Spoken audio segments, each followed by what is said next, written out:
$593, for a total increase of those combined figures of $2,101,515. The operating assessments for Newbury, FY19 operating, is $9,276,375. Operating assessment for Rowley is $10,355,513, and operating assessment for Salisbury is $11,929,154. The capital assessment for Newbury is $150,832. Capital assessment for Rowley is $168,400, and the capital assessment for Salisbury is $608,817. Our intention wasn't to go through the budget again. I mean, we certainly can do that. I know that after the vote was taken last Wednesday, Michelle, along with Amy Posick, our treasurer, did certify this to the town, so they have an assessment letter with the full budget and obviously the assessment breakdown. So tonight was more about a discussion with our member towns in regards to where we stand today, and then hopefully have some dialogue about where we go between now and an approval of a budget, and what steps are being taken with the towns to deal with these numbers. So. Well, since Newbury can't be here, I talked to Alicia Greco prior to this meeting. They had met for several hours this afternoon, and they are putting $359,790 on for the override, which will be about $122 a year for Newbury taxpayers. So that's what I know from Newbury. Salisbury?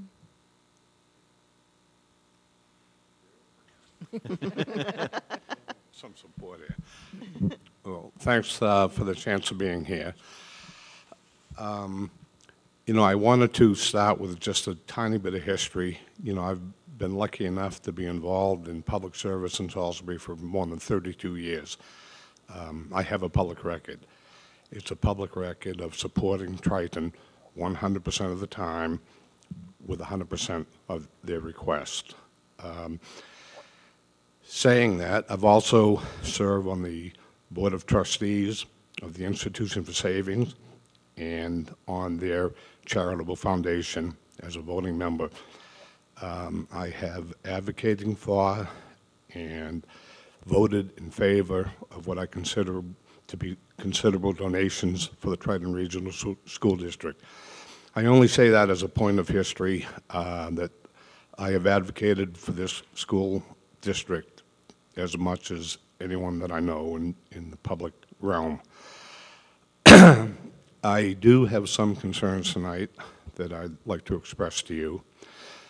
On Monday night, I plan on voting in favor of an override, putting an override on the ballot for $800,000 in the town of Salisbury. That's a significant number.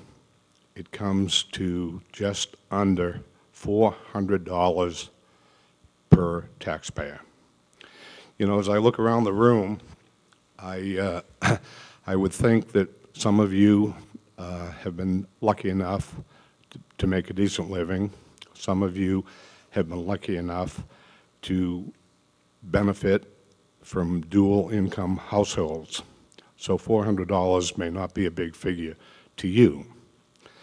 That's not really the case for the people that I represent.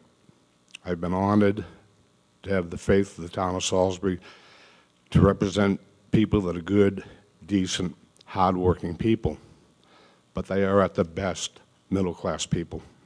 Many of them are elderly. Many of them are retired. And for the most part, they haven't retired from IBM or Microsoft or Raytheon, and they don't enjoy great pensions with cost of living increases and the like. And if you live on a fixed income, if you live with a Social Security payment from month to month, if you live on that kind of fixed income, you live with fear. You live with any kind of increase. And Selectwoman Ronald Lee Ray Parrott has just joined me. This board, along with Town Manager Neil Harrington, have made great strides in trying to keep Salisbury an affordable place to live. We've gone out of our way. We've given up trash collection and things of that nature. It deeply concerns me that for those types of people that I described, $400 a year increase might as well be $100,000 a year because they're struggling to make ends meet now. We've tried to keep Salisbury a place where people who were born and raised there could still live there, and I'm committed to trying to do that. I understand, I'm not criticizing anybody at this table in any way, and I hope you don't take it as such. You have a job to do. So do we. And I don't mean this in an odd way, but it's somewhat ironic. You folks have the ability to formulate a budget that fulfills your needs without having the responsibility of securing the income to pay for that budget. And that's our role here.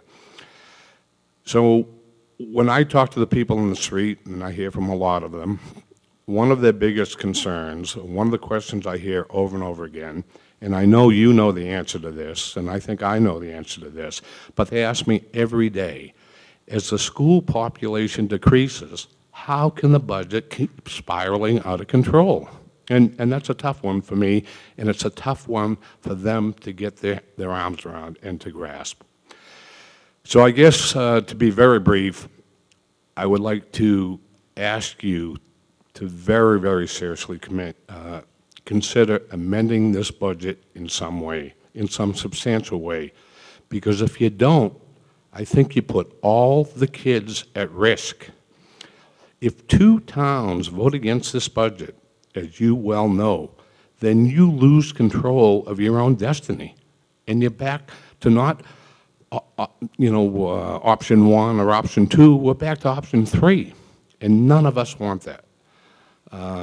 So I'm not going to be presumptuous enough to tell you what the people in my community or the other communities can afford, but I'm deeply concerned with what I'm hearing, and I'm urging you to take a real deep, close look at the way we're headed here. So thank you. Thank you. Do you want to comment? No, I'm just walking in, so I'll breathe. Just breathe. We just had a 2.5-hour meeting before this, so I'll just breathe. We understand, and the budget that we passed, I know you know it, but it needs to be said again, is the high water mark. Now it goes to the voters, and that's where it should end up. We'll see what happens. I mean, the budget that we put together was not done without a lot of thought and a lot of consideration for the towns too. It may not seem that way, but there was. As far as what this budget is, I don't think it comes close to meeting the needs of our students. We don't have the technology we need. We don't have curriculum that we need. We don't have textbooks that we need. There's a lot that's missing in this budget. I think we all need to fight on all fronts, which we've been trying to do, not just locally, but statewide. Dina, I agree with you, and I'm not here to argue tonight. I'm simply trying to give all of you a heads up on what's happening on the street, on the people that live there and work there, and the concerns that they're expressing to me every day. They're having a hard time with this budget. People that have supported the school forever and ever, in every instance, are having a very hard time. You know, Mr. Harrington did what I thought was a pretty good show on cable TV last week. I thought he was really just informative. I didn't think that he was swayed in any way, but he talked about the reality. And if this budget passes, and if our override fails, we are facing massive layoffs. Layoffs in police and fire and DPW, in town hall, in the library. And people are asking me, what's the difference, you know, if you lose a school person or if you lose a town employee? And it's hard to answer that question. I am deeply concerned of the possibility of this budget passing, and I'm more concerned if it fails in two cities, that, as I said before, we lose complete control and we're back to square zero where we don't get anything we want. And that's just the reality that I'm seeing. And I know we're between a rock and a hard place. I'm not pointing fingers. I don't think you guys are being excessive. I know you're doing your job. You're looking out for the kids. That is your job. But we're looking out for the necessity of raising the income to cover your budget. And it is proven absolutely impossible this year. We're not even close. I know in some ways I'm preaching to the choir as a need. I have kids. I know what education is. I know what good education is. I know how important it is. I won't bore you with how hard Maureen and I have worked for 30 years so the kids could have a good chance and a good opportunity, and I support that in every way. I've always supported it. I'm just trying to give you a heads up that I think we're in a bit of a problem politically and in the local communities. We appreciate that. If I can add, I don't, not with the assumption that I could necessarily sway people to believe that the budget is the right number, but if there are any, if you talk with anyone that has questions, if they're comfortable calling me, emailing me, making an appointment, coming in to meet Michelle, I mean, anyone is always willing to sit and have a discussion. And I think in particular, the question about why are the numbers going up when enrollment's going down? And it's a tough one to answer, but it's one we can provide the data to show there's a reason for it, and it's not because we're spiraling out. But when you have 9 students costing $500,000, that adds to the equation, and it's a little more clear and concrete. That's clear to all of us in this room. Right. Clear because Yep. this is inside Freeman, just baseball. use your microphone, please, Yep. so that everybody can hear. You know, Brian, that's clear to all of us in Yep. this room. It's kind of inside baseball. But to stop and individually talk to every person on the street and explain that, they're having a hard time getting their arms around that. Absolutely. And again, I'm voting to put this override on the ballot because I think it's the right thing to do. I think that the people should decide what they can afford and what they can't afford. We can't be presumptuous enough to decide what they can afford. I'm, again, just trying to give a gentle warning that we're in more trouble this year than any other year. And unless we at least make the perception of understanding that need and that hurt and trying to adjust this in some meaningful way, we're in serious trouble. Again, we do understand that, and I don't want anybody to think that we aren't looking at the possibility of this failing in 2 of the 3 of our towns. Our administrators are working very, very hard trying to come up with plan C, D, and E and beyond, looking at the worst-case scenario. It's not something that we want to do, but it's something that we realize we have to do. We're doing everything that we can, and we just hope that people understand that, as you have indicated, yes, we are doing our job, just as you all are doing yours. I get it. And I hope everybody sees that. But we have proposed a budget that we think is the minimum that will fit, and we have to go forward with that. Mr. Perry, just in time.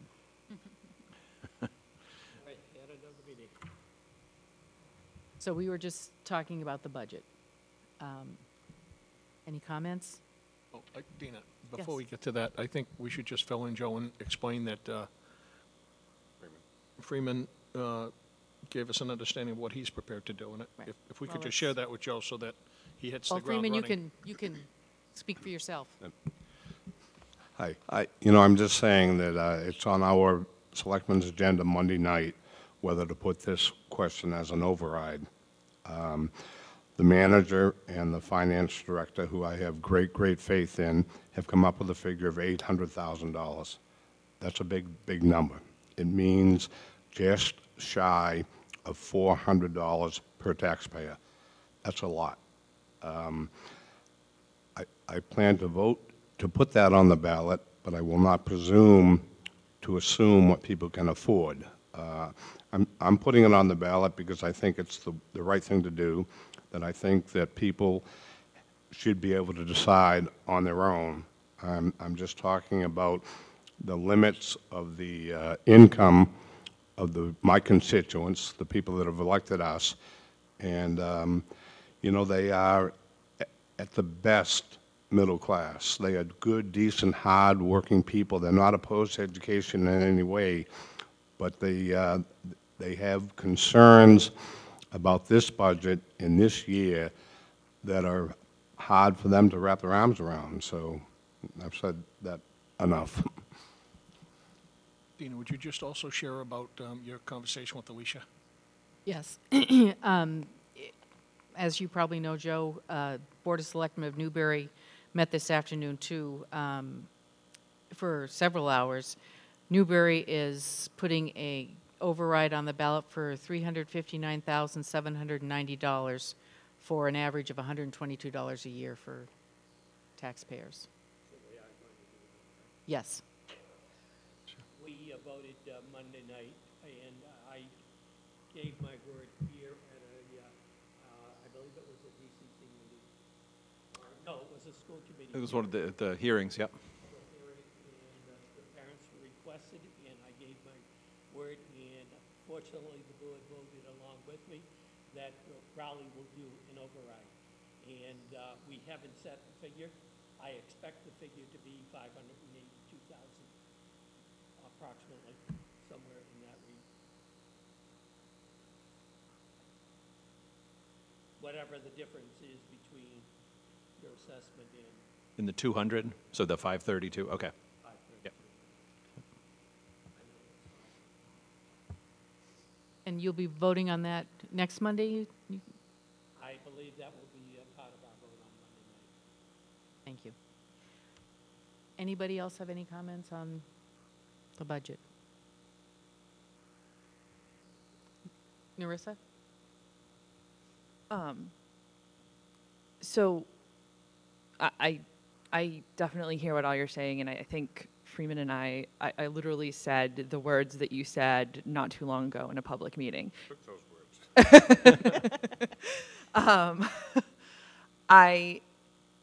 I'm kind of, I think, in sort of a unique situation in that I've been the one who's been reaching out to all the other regional school districts in Massachusetts, and to me, I've been putting my attention there because I have seen other districts who are kind of on the slow, slippery slope heading downhill to large class sizes and cut programs, and I've seen some that are already there. A woman from Massachusetts said to me the other day, my children have never known a school that has a librarian or a library. And she has a fourth grader, a second grader, and a preschooler. And it scares me that we're headed in that direction. And that's, I don't know, my take on this is, as long as we can keep our heads above water locally, we have to try to do that, and we have to chase the state funding because they need to come through for us, and I think we're making headway in that direction, but it scares me whether we go down that slope over 5 or 6 years or whether we drop off the cliff. I feel like we're headed there eventually anyway without some state help, and that's just my take on it after having talked to all those districts. Paul, did you want to make a comment? Yeah, I just, so Brian, help me. Bernie's last name is Cullen. Cullen. So Mr. Cullen has put together some letters recently talking about an analysis of the teacher's contract and the teacher's raises, and he's compared it to town employees, and then he's gone and compared it to Social Security. And I just want you to share, Mr. Perry, when you go back and speak with the selectmen, I've spent this afternoon looking at the teachers' contracts in Pentucket, Ipswich, in Newburyport, Manchester, Essex, Masco. I'm graphing out the different numbers in the teacher's contract. I can't tell you definitively that we are higher or lower, but nothing jumps out at me. okay? And so I just want to make it clear for the record that the analysis of the teacher's contract in regard to our budget is compared to other school districts, okay? It's not compared to the town hall and what the town hall gives its employees for raises. It's not compared to Social Security. It's not compared to the interest rate. It's compared to other school districts, okay? Because those are the same people that we would be competing with in order to get good teachers in this building. So I just wanted to share that with everybody. I want the finance people from the town of Raleigh and the Board of Selectmen to take note of this. I'm happy to share the materials that I have here, happy to share the graphs that I'm drawing, during the course of this meeting with them. But this is what I'm finding. And that's really the true measure of us as a school district. Voting these teacher contract raises, are we consistent with other districts in the area, in other school systems? And so, I'm done. Thank you. Thank you. I don't He's gonna get disagree. you a mic that I don't works. disagree with you at all, Paul. And again, let me call upon my own history.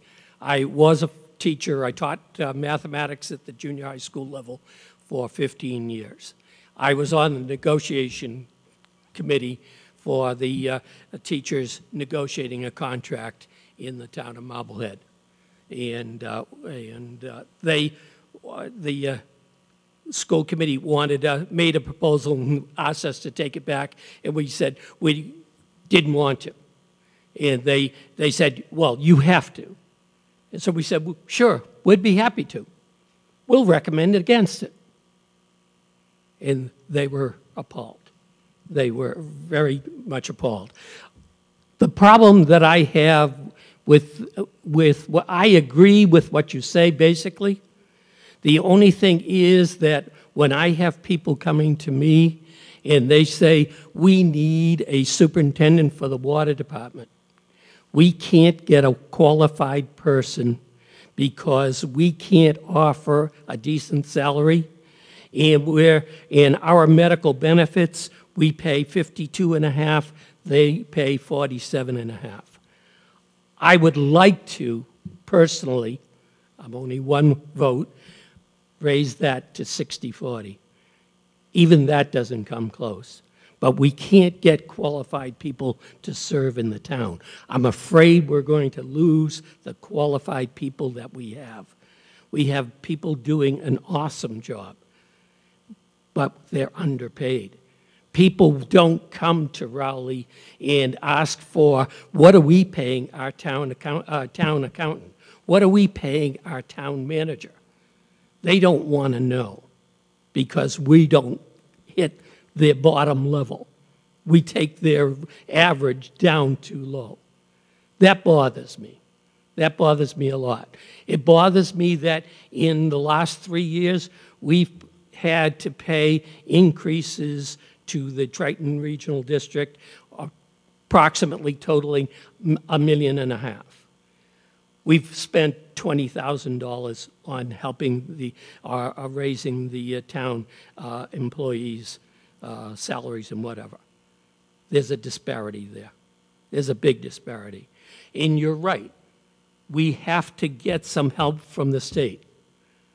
But as I disagreed totally with Dan from Newbury, Dan Valenti, it's not going. If I threatened in 2014 when I was chair of the Raleigh 375th Anniversary Committee, I'm going to come back and haunt them for the 400th. But that we're not going to see a change in the state aid, even if I live to see 98. I don't think it's going to happen. I don't see, we have two guys who are working very hard. Brad Hill does a yeoman's job, and Bruce Tarr does a yeoman's job, and I support them wholeheartedly, but we can't get the Speaker of the House and we can't get the majority of the Democrats to help us out. Joe, I we gonna do? agree with you as far as those two gentlemen cannot do it on their own. No, they I think all of our state delegation is working to their very best ability to help us. Mean no disrespect to anybody else. I understand that, but my point is the change this year is we have very involved parents, not only in the district, but with the group that Narissa's working with. As a result of the auditor's report that came out, which I think certainly is helping in this case. So I think that the fact that there are parents that are engaged and involved in other districts, school committees and administrators and everybody else, who are banding together now to say enough is enough, especially for us as regionals. We are a different breed from a municipality, and we need to have our funding looked at again closely and adjusted accordingly. So I am hoping that that difference of more involvement by lay people and people from across the state is going to have a greater impact than just our state delegation alone. I again, based on, I graduated from Salem State 54 years ago and started teaching. And I know the history, and I know how long it takes to change things around. I think it's marvelous that so many people have stepped up and are speaking out and are working hard to do things, like Narissa, like other people. I hope that it does do some good. I think it's a right step, but I can tell you how hard I worked just to get the override for the Pine Grove when we wrote the, what was it, the interest that the state picked us out of 92 communities to get the funding. It took an awful lot of work, but I didn't do it by myself. I had a lot of support. But I asked them not only for their support for the school, but I said, you've got to also help me out. I'm working for the school, but I'm also working for the police fire, and they worked for me on that. But with that support, it took a team. It took a big team, but we did. But it's an awful lot. It's an awful lot. No doubt about that, but hopefully we will make some change. Any other comments on the budget? Yes, Narissa. Note, and I hate to beat the drum on this, but the budget is kicking us this year, and the increase is. But in past years, it's by and large been that minimum local contribution. We have some control over that locally, and I feel like we're absolutely, Senate Bill 217 is one of our primary targets to try and get the way that regional schools are treated by the foundation budget changed, but we also have some control over our assessment calculation locally in the regional agreement, and I still feel like that is something, I know it penalizes us, I know we need all 3 towns to unanimously approve a budget, and that's a big responsibility to take on, but I believe that's something that we have to take on here locally as well, even if it's an interim measure while something happens with the state. Fair point, and that's a good segue into the landlord-tenant working group. Yes, so as Narissa was speaking, that was the perfect segue, because the 2 outstanding items that we have from, I think it was spring, April of 17, so almost a year ago, where we pretty much agreed the edits as proposed, not all of them that were proposed, but we have an agreement on the revised regional agreement with everything except for landlord-tenant language, and, as Narissa was speaking to, some type of alternative funding formula. So, as Narissa stated, I certainly still support that. We've been saying that for years. That's a tool that we're silly not to take advantage of. I get the fear, as Narissa said, that it requires 3 votes and it requires a unanimous vote, but it's a tool that we would have at our disposal to use or not use, and it doesn't take away the current formula that we use. So, one more plug for that. The other discussion is in regards to the landlord-tenant, specifically how we treat the 3 elementary schools. So just to recap, I'm not going to pass this whole packet up because it's a big packet. Oh, sure I will. Just to recap, so the district owns the regional middle high school campus. The district owns Salisbury Elementary School. The town of Newbury owns NES. The town of Rowley owns Pine Grove School. The discussions have been that we are looking to streamline the way we treat the 3 elementary schools. It's pretty straightforward. This is a regional campus. Operating costs are included in the general operating budget. It's apportioned by the formula. Capital costs, same way. But the way that we treat Salisbury is different than the way that we've treated Newbury and Rowley. On paper, we own Salisbury Elementary School. The only reason, again, historically, the reason why we own Salisbury is because at the time that the memorial school became Salisbury Elementary, apparently, again, I don't have any factual data to back this up, apparently Triton had a better bond rating, and so the decision was to put the ownership of the school into the district's name, a 99-year land lease. So it's in the district's name, the bond and the debt is in the district's name, so we can't transfer ownership until that's paid off, which is actually the end of next fiscal year. So the discussion has been, and I know the Salisbury Selectmen talked about this, that there's been no formal vote, but the discussion was at the payoff of that debt, there's been no difference in the way that Salisbury, the rate that Salisbury is paid. The difference is we pay it and assess Salisbury. Newbury paid it directly. Rowley, with their building project, will pay it directly. The only difference in the way it's worked is that we pay the debt because it's in our name, and then we send a capital assessment to the town of Salisbury, and they send that along with the operating.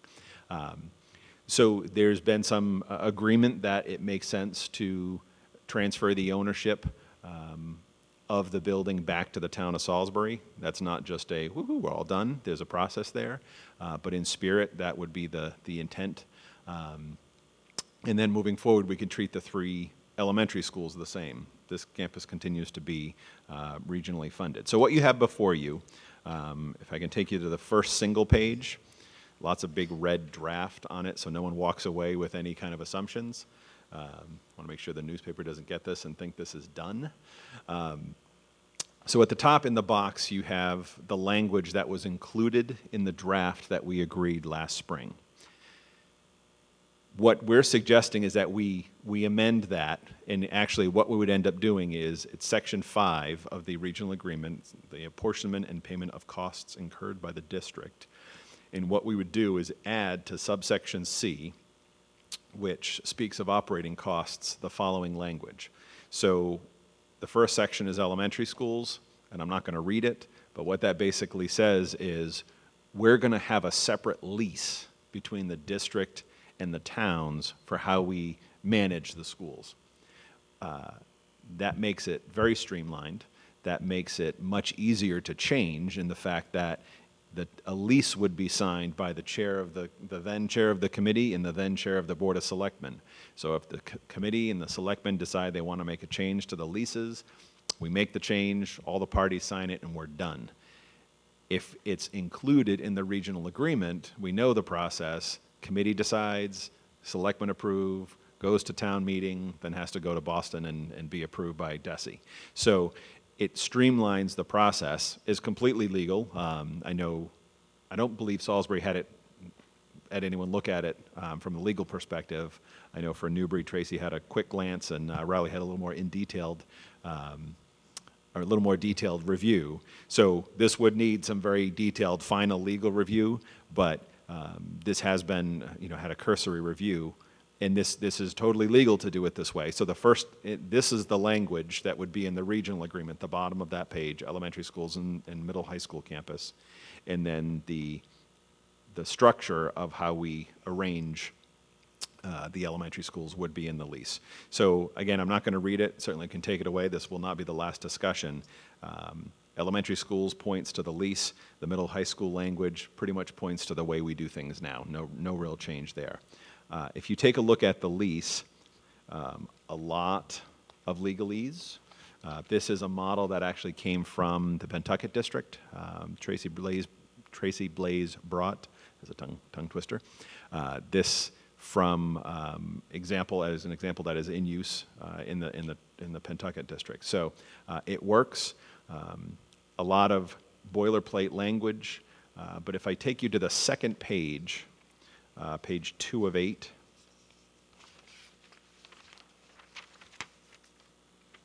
wait a minute.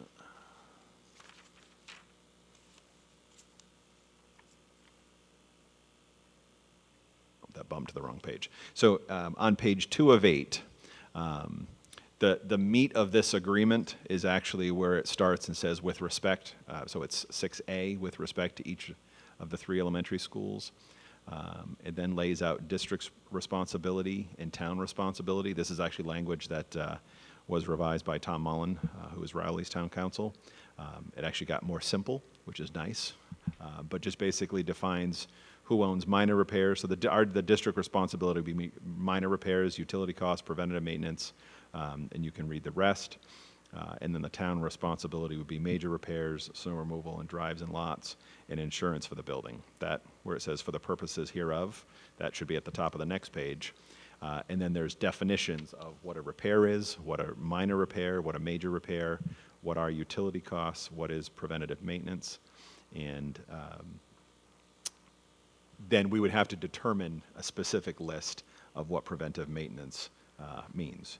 So again, I don't want to read through the whole rest of the document. The balance of the document is really legalese, but this doesn't change substantively, and certainly Joe was on this working group. So I should say that the working group was Neil Harrington from Salisbury, Tracy Blaze and Larry Gay from the town of Newbury, and Joe Perry. I spent a lot of time together, Joe. Joe Perry from the town of Rowley, and then Michelle and I. So we met several times, but the spirit really doesn't change, and I want to make sure you agree this is a fair statement, Joe. It doesn't change the way we've operated. It just makes sure it's consistent, which is the key. So the one thing that changed that didn't exist is that $10,000 threshold, so defining a minor repair and a major repair. So anything under $10,000, which is generally how we've done it in the past, would be the district's responsibility. Anything over $10,000 would be the town's responsibility. If it's a repair that's covered under, I was going to say warranty, but insurance, and then there's a $2,000 deductible, then the district will be responsible for the deductible. The rest of the repair goes against the claim for the town, because at that point, the towns take one step back. So that would be another change in that currently we insure the building and the contents here. We insure the building and the contents in Salisbury. We insure just the contents, the stuff. If you can pick the building up and shake it and it falls out, we insure it. I love that definition from Gradua. We've used it. We've all used that a few times now. So we insure the contents at Pine Grove and Newbury. The town of Newbury insures NES. The town of Rowley insures PGS, the structure. So with this arrangement, then the town of Salisbury would insure the structure of SES. We would insure the contents. And again, we get back to it's consistent. And I think, is that a fair statement? That the whole discussion has been about consistency and making sure that there aren't opportunities where one town, and it would change, one town feels like they're paying for something they shouldn't be, and it brings consistency across the board. So I'm certainly happy to answer questions. That was the main goal. Yep, so I can answer questions, Joe can answer questions, Michelle can answer questions. I think it's fairly straightforward. I don't know, well, I think I can fairly say that this is not going on the warrant this spring. So that the next discussion is, and we can schedule this for the next meeting in April 26th, I believe. 26th. To have a more formative discussion, hopefully more folks here. People have a time. I can get this out to everyone who wasn't able to be here. Hopefully have a time to review it and have a more substantive discussion and set kind of some next steps. The next steps would be, I don't believe we need to do anything separate from the approval of the full regional agreement. So my recommendation would be, if we think this makes sense, refine the draft, actually get a full legal opinion so we can say it's done, and put that on the shelf with the other regional agreement changes. And then we have to answer the question that Narissa raised is, are we going to actively and are we really going to take a look at the an alternative funding or alternative assessment formula, or are we not? And if there isn't willingness to do that, then I would say then we should take this forward at the next available opportunity to get all the things we've talked about over the last year, let's be real, over the last 6 years, and actually codified into an amended agreement. And then if we can continue the discussion about an alternative assessment, great. So. I know Dina has been asking for us to work on the landlord-tenant agreement for the 7 years that I've been coming to the meeting, and it seems like we're getting a little bit closer, but I really, really would, because we have so much going on, I have so much to prepare for town meeting, that I'd like to see that meeting postponed till after our town meeting, which is May 8th. I mean, the vote is on May 8th. So our town meeting is April 30th. You're saying a next DCC altogether, just, which we already have one on the books, so that's not, Right. that's not hard to do. We booked one every month, so. I really would appreciate that, because I think we are making progress. I think we've come a long way, and Tom has made some very good suggestions that we've pretty much agreed to, and that and I'd like to see that come along and come to a vote. But there is so much happening beyond the school budget. The school budget is a big part of it, but there is a lot else happening on I think actually April that's 30th. a good suggestion, Joe, is to maybe not have this until May, because like you said, Brian, this isn't going to be voted on at town meeting anyway, hopefully for the fall, but Right.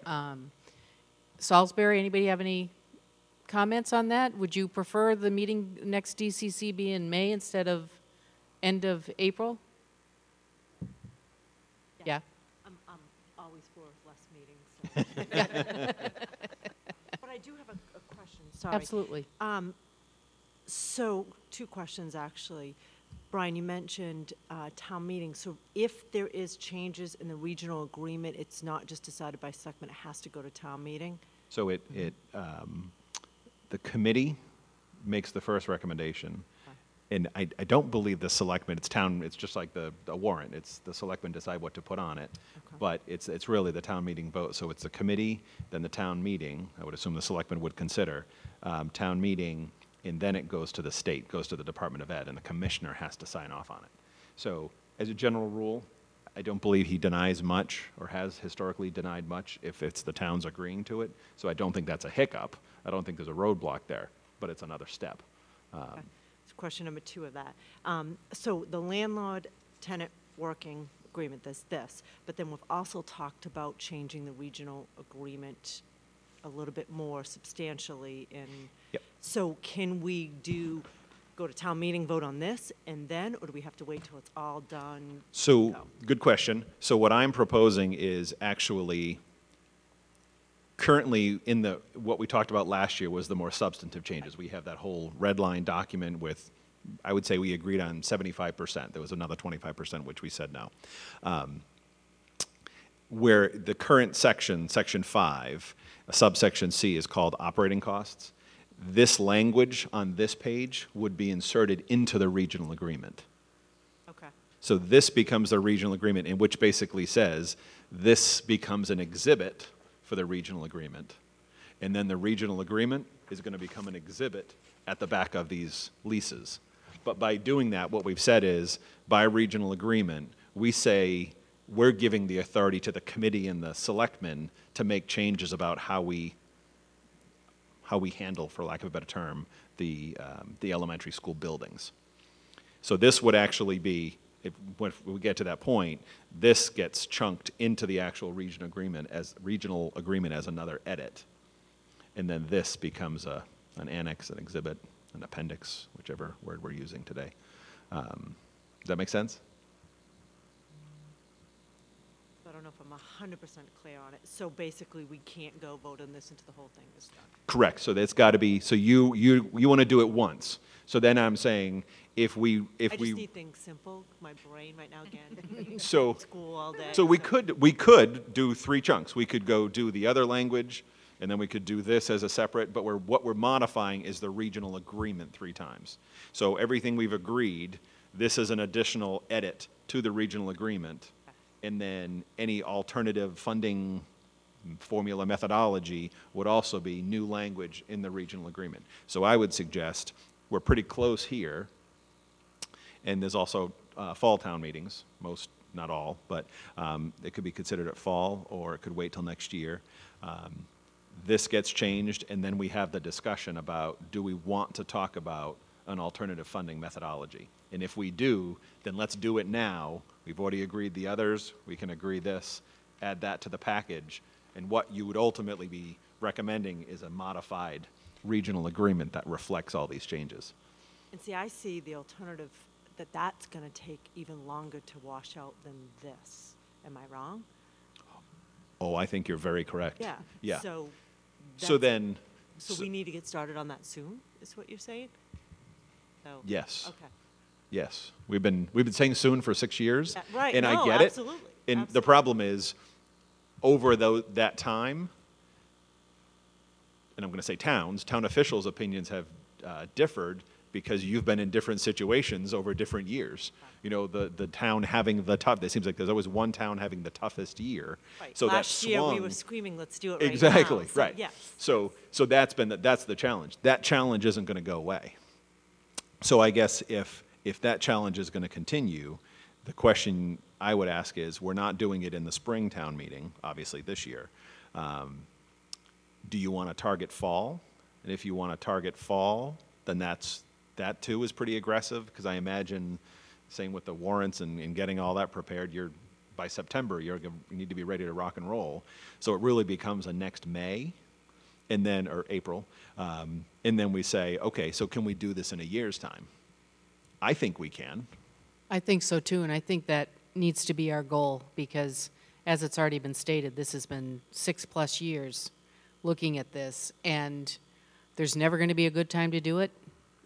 Maybe right now, when all 3 towns are looking for overrides and we're all kind of feeling at least some pain, we're all going to be looking for a solution. And I think we need to get better at reviewing the regional agreement. Oh, I most think it takes practice. definitely. But Yes. even to read Auditor Bump's report, and we keep joking about this, where it says the recommendation is that it's required that you review every 3 or every 5 years, not 4 or 5 years. So I think it's something we need to do and be better at, and maybe it shouldn't take 6 years. I think we're solving a pretty big, I cannot talk tonight, a pretty big problem in this. This has been an issue since the region was formed. So we're streamlining a process that has existed since 1994. Since the original agreement and some other changes, really this was clearly the most substantive change that's ever occurred since the original agreement. The funding, that's big, that's huge. But I have to make a comment that I appreciate that Narissa is still talking to me, because I remember that night way back when I started out with, well, what don't you like about the Triton Regional Agreement? And I said, everything. And then we went through, and she did make her proposals, and I had to agree with many of the proposals. As you said, there are quite a few that we have agreement on, and I'm sure, I think with this, we've made big strides on it, and we will continue. I don't think we can do it for a fall, but I would like to target it for April or town meeting in 2019. with a continued discussion. That's a about- goal. Yep. With an additional discussion, continuing the discussion about an alternative funding. Yes. Okay, Yes, everything. sounds like I everyone's. think we can do it.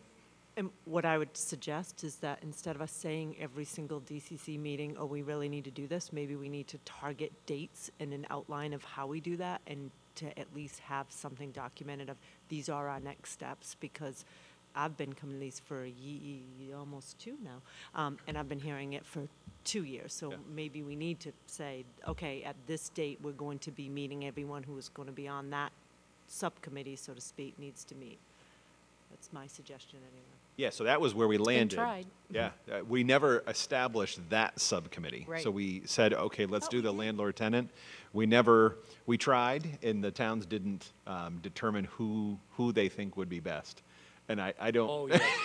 I It offered was it out. either everyone wanted to. So, I mean, there was some that did, but we didn't get, I thought we did too. we didn't get everyone to say, here's the person who's going to be that.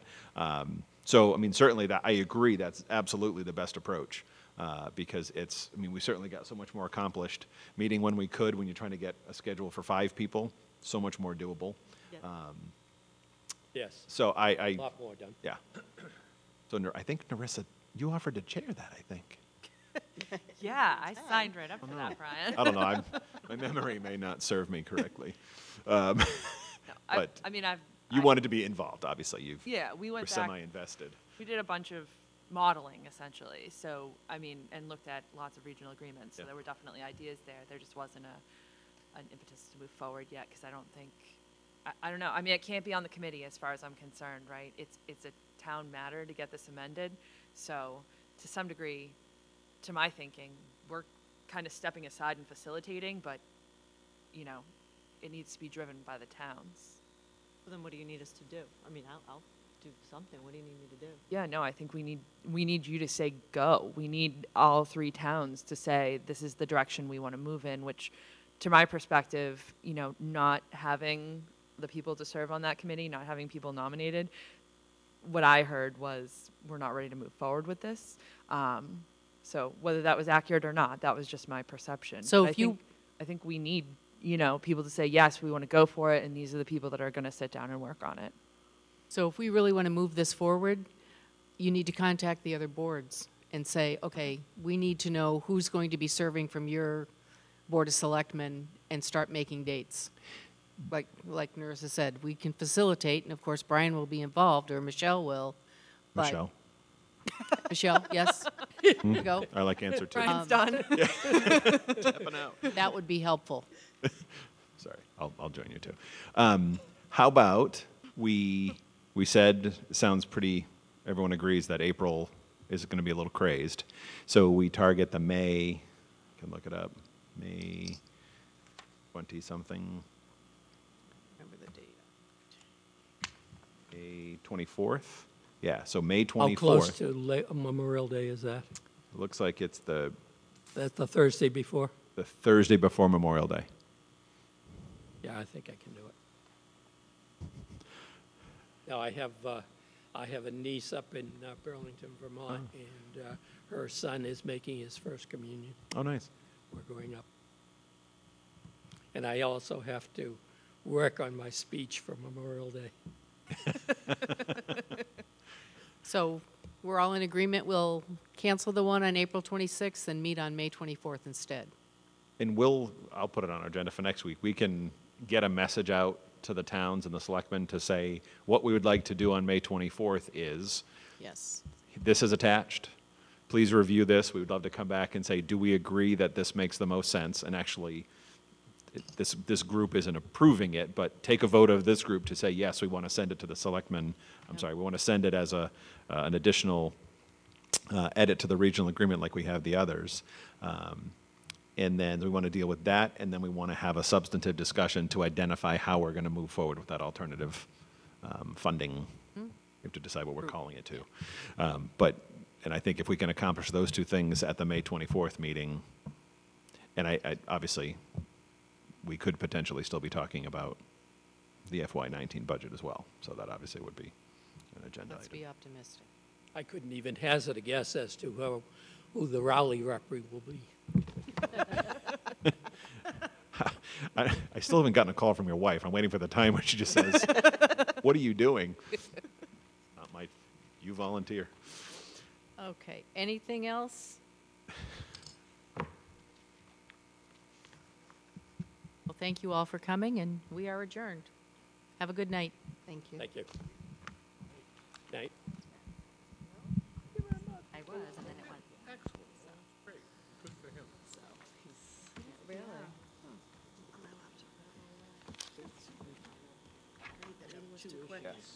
Can I ask you a question? No, don't go anywhere. came up I just this want to write afternoon down what I just in an agreed earlier on the meeting. agenda. Actually put it on the agenda. Versus tables. Deaf Do you have an versus opinion? table. Dean, is Yeah, these for days are as students, good as I mine? would say I like For tables. elementary. For elementary, I like tables because there's so much cooperative learning, but I still like to have a few desks for those kids who want their own space. Good? Well, one of the things That's what you I get was for just happy reading that. the subject that, line, uh, actually reading the puts email. down It's kind of like reading the headline in the because newspaper and many then actually people- reading the article, right, The Linda? desks that are so old, There you go. I wanted to. Yeah, it'll Well, be some of the- interesting. Yeah, and it's interesting go because at the from middle school, they're you, actually having even a though he's on problem that because they have select team, individual desks and they're trying to pull the desks together. Yeah. And we were saying how like when you have the desks that come out like this, you literally get trapped in there and it does